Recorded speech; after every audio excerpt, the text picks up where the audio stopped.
આગળ વાત કરીએ તો વડાપ્રધાન નરેન્દ્ર મોદીનો રોડ શો કેન્સલ કરવામાં આવ્યો છે। રાજકોટમાં 10 તારીખના રોજ સોમનાથમાં રાત્રિ રોકાણ કરશે। સોમનાથ કાર્યક્રમમાં હાજરી આપ્યા બાદ 11 તારીખે રાજકોટ મારવાડી યુનિવર્સિટી આવવાના છે વડાપ્રધાન। ત્યારે 11 તારીખના રોજ વડાપ્રધાન નરેન્દ્ર મોદી સીધા વાયબ્રન્ટ સમિટ ઉદ્ઘાટન માટે પહોંચશે।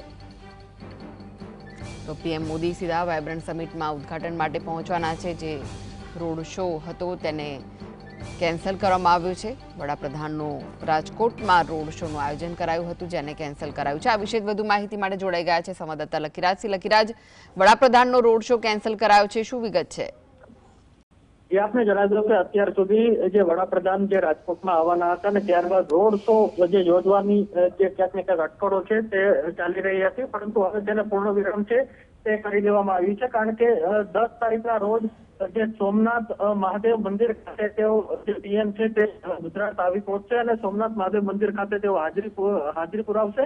સોમનાથના કાર્યક્રમમાં હાજરી આપ્યા બાદ 11 તારીખે તેઓ રાજકોટ આવશે ને રાજકોટથી ડાયરેક્ટ જે મારવાડી કોલેજ ગુજરાત વાયબ્રન્ટ જે સમિતિનું જે આયોજન છે તે કરવામાં આવ્યું છે તે ત્યાં તેઓ ઉદ્ઘાટન કરશે ને ત્યારબાદ તે કાર્યક્રમમાં હાજરી આપશે। બીજી તરફ રાજકોટ ડેપ્યુટી સીએમ હર્ષ સંઘવી દ્વારા પણ નિવેદન દેવામાં આવ્યું છે કે કોઈ પણ પ્રકારની ચર્ચા છે તે રોડ શોની નથી, માત્ર ને માત્ર તેઓ જે સમિટમાં ભાગ લેશે અને ઉદ્યોગકારોને મળશે। જી આભાર લકીરાજ માહિતી આપવા માટે।